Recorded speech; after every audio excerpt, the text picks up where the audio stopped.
In this lesson, we'll take a look at using Z-spheres to build up our low-res base mesh. So let's say we want to start building this character. Okay, and it looks kind of complicated, but it's going to be really easy if we just go step by step. So the first thing I want to do is build kind of a base mesh for this. So we need something that has these sort of appendages coming off that we can start to work with, but we want it to be fairly low res. So I'm going to get rid of this sphere, and I'm just going to switch it up for a Z-sphere. So if we come in here, you can see this sort of two-tone sphere. I'll just select it. Now I'll let you know that I moved the images down so they're sitting on the grid, on the floor. And my values are grid size of 2, 7 tiles for the floor.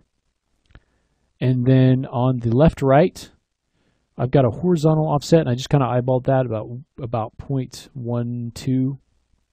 And then a vertical offset of 0.3 to set the feet on the ground. And then the same thing for the front back. So I did a little bit of a horizontal offset just to center it. So you want to kind of center it on the center line here. And then I did a vertical offset as well, so it's sitting on the ground. So something like that. Okay, so we have this Z-sphere, and right now it's not really a piece of geometry. What we're going to do is connect several spheres together to create what we're going to do. And so the first thing I'll do is kind of move this to his sort of center or base. And so I'm just going to move this down to the middle there. And I'm also going to turn on symmetry. And I want to activate symmetry in the X so you can see it here. So now when I move it, it's going to move kind of straight up and down. I want to scale it down a little bit. I want to make this sort of his base here. Okay. And let me move it over just a hair. Okay, and now we can start to build on this. So you can see as I hover over it, we're able to come in and start to add different Z-spheres on here. And if I go all the way over to the top, go to draw mode, that is, go to the top, you'll see that the green line indicates I'm going to only draw one out there, okay, versus two. So let's come in and I'm going to add another Z-sphere. And then I'll go to move, and I'll kind of move that up. And then we can go to the side view, kind of move it back a little bit. Let's move this one back a bit too. And we just want to start creating the kind of body of this. So we'll go back and forth with draw and move. And again, this isn't geometry. Think of this as sort of the precursor to the geometry that we're going to be building. Now let's say we want to create legs. So we'll go again to draw, and we'll add a leg down here on the bottom. Now these little spheres in between this are link spheres, so the joints are really what we're kind of creating here. So kind of pull this down a little bit.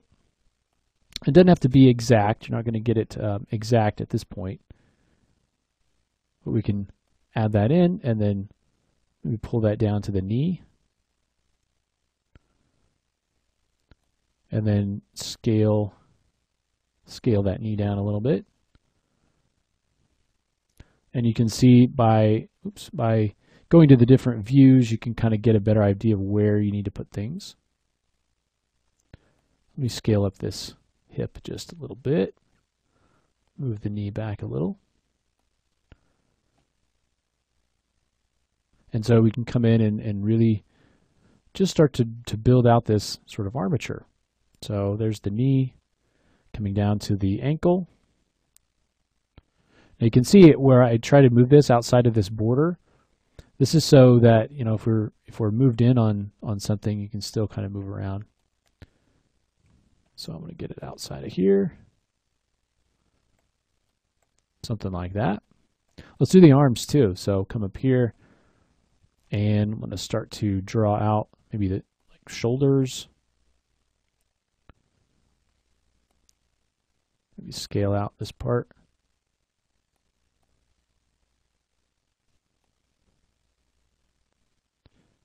And we'll move this down a bit for the elbows.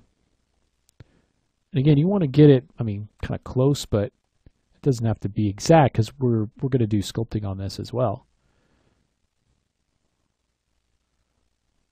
Get it in the right spot there. Again, our multiple angles are really coming in handy. I'm trying to keep my brush size fairly low so that I'm not grabbing a bunch of different pieces on there.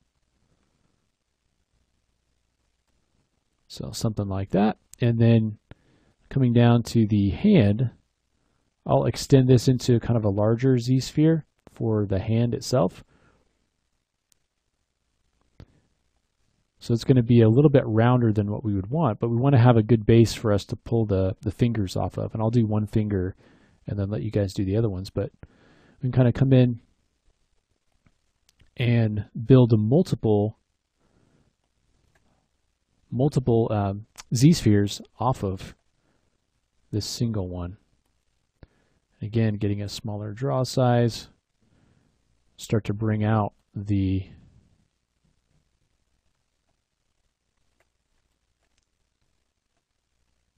pieces there.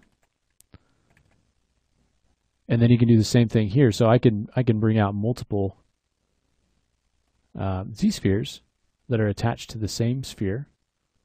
I'll kind of move those over. Let's scale it down a little bit.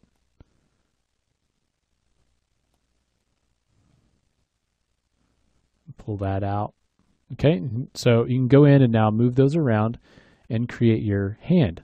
Same thing on the head. We want to create the neck. So we'll kind of bring that up. Another one. Now we're not going to be able to get too detailed on the head.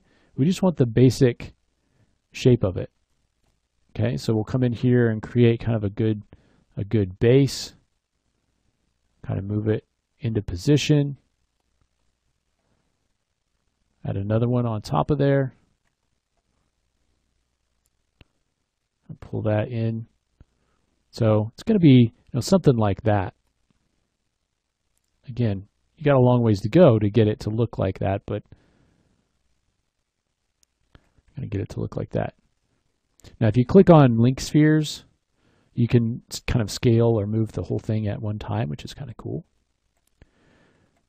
Okay, so you want to continue on with the feet and the hands, and all it is the same thing, just adding those in.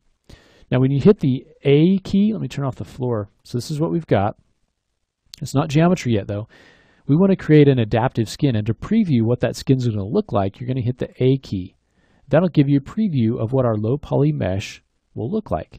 We can also come down to our adaptive skin area, and you can see it's giving us a preview, and this actually has 2 subdivision levels, so there's one level actually underneath that. But just hitting A, that'll kind of let you know what you would get if you converted this.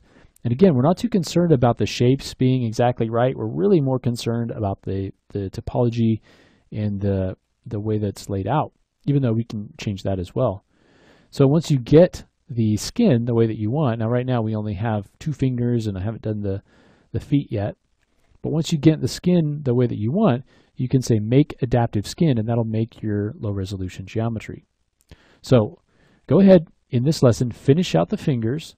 So think of the Z-spheres just as joints. So you're going to have basically two more Z-spheres. So this will be the first joint, and then the second joint, and then the last one would just be, you come in and add another one on the end and pull it out a little bit. So that's a finger. If you consider that the base knuckle, then you'd want to add one more to the end, and then a thumb. So I would do 3 fingers and a thumb. And then the foot is going to be pretty straightforward. I would just go ahead and turn the foot like that. So I would make kind of one coming down like that. Scale it up a bit.